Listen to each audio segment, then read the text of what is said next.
Boris. Ladies and gentlemen, I'm happy to welcome you in Kiev. Our most sincere friend, a friend to Ukraine, the leader of United Kingdom and the ally to our country.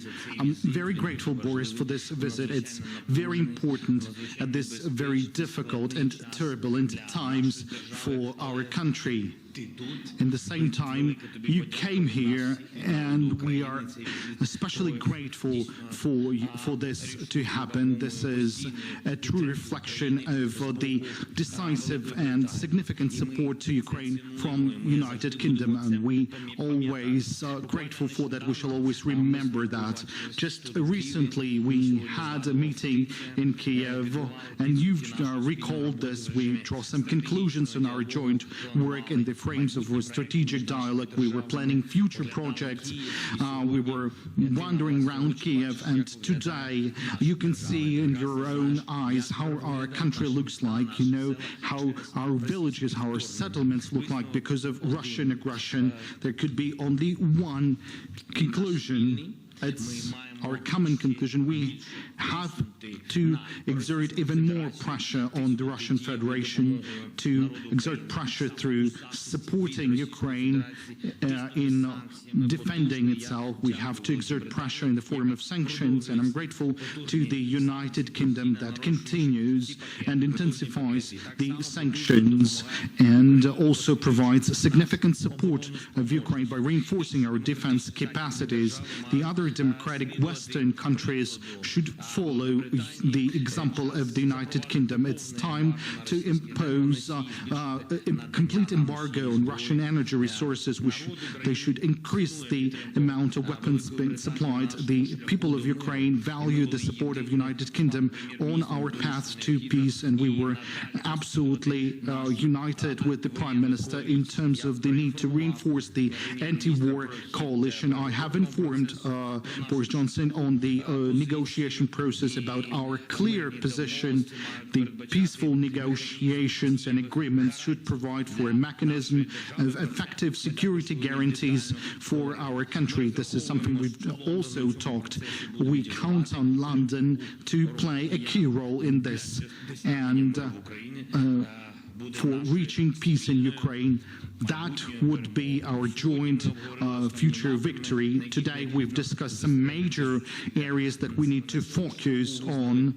We've identified the key objectives. We've coordinated our further work. We have consolidated the maximum support to our country for the reinforcement of the defense capacities of our forces in supporting our citizens both in Ukraine and outside of Ukraine, in reconstructing Ukraine. This is also something we've talked upon with the Prime Minister.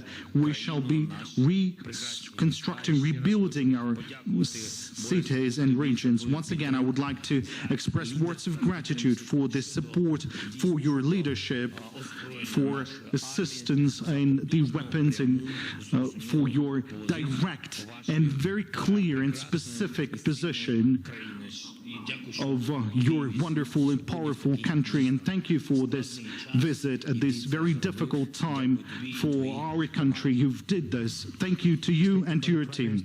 Kingdom of Great Britain, Northern Ireland.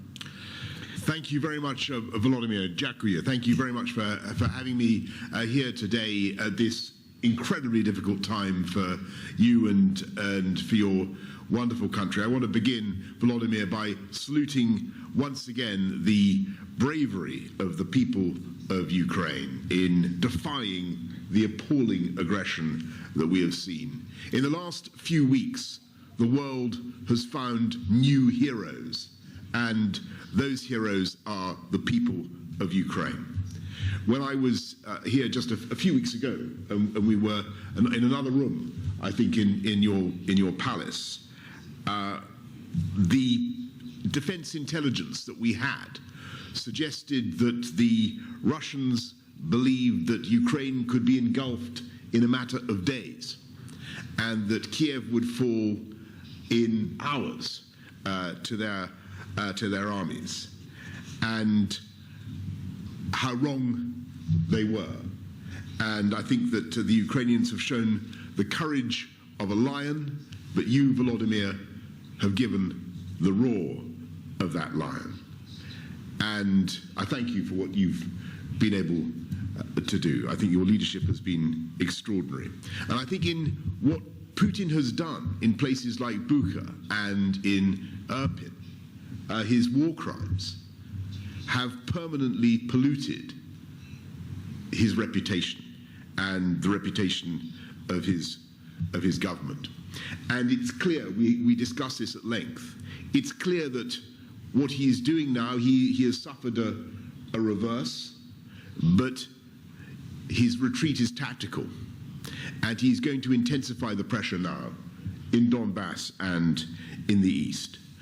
And so that's why it's so vital, as you rightly say, Volodymyr, that we, your friends, continue to offer whatever support that we can. And together with our partners, we are going to ratchet up the economic pressure, and we will continue to intensify week by week the sanctions on Russia. Not just freezing assets in banks and sanctioning oligarchs, but moving away from use of Russian hydrocarbons. And we will give you the support that you need, the economic support, but also, of course, the defensive military support, in which I'm proud to say that the UK helped to lead the way. And just the other day, we raised, I think, £1.5 billion at a donor conference from friends, partners around the world, dozens and dozens of countries who now want to support Ukraine. We want to liberalize trade with Ukraine as we go forward to help your economic circumstances, barley and other commodities. There are things we should be doing. We want to help you with demining your country, getting rid of the savage traps that the Russian armies have left behind. And to come to your central point, Volodymyr, I think we are evolving a vision now for the future. Heraclitus, I think, said war is the father of all things. I mean, that was an exaggeration. War isn't the father of everything. But what this war is certainly producing is a clarity about the vision of a future for Ukraine, where together with friends and partners, we, the UK and others, supply the equipment, the technology, the know-how, the intelligence, so that Ukraine will never be invaded again, so that Ukraine is so fortified and so protected that Ukraine can never be bullied again, never be blackmailed again, never be threatened in the same way again. In the meantime, there is a huge amount to do to make sure that Ukraine is successful, that Ukraine wins, and that Putin must fail.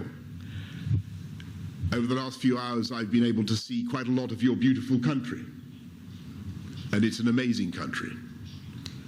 I've also seen the tragic effects of the war, an inexcusable war, an absolutely inexcusable and unnecessary war. But having been here in Kiev just for a few hours, I have absolutely no doubt, Volodymyr, listening to you, listening to your team, your redoubtable team, I have no doubt at all that an independent, sovereign Ukraine will rise again, thanks above all to the heroism, the courage of the people of Ukraine. Thank you very much, and Slava Ukraini. Thank you. Героям слава.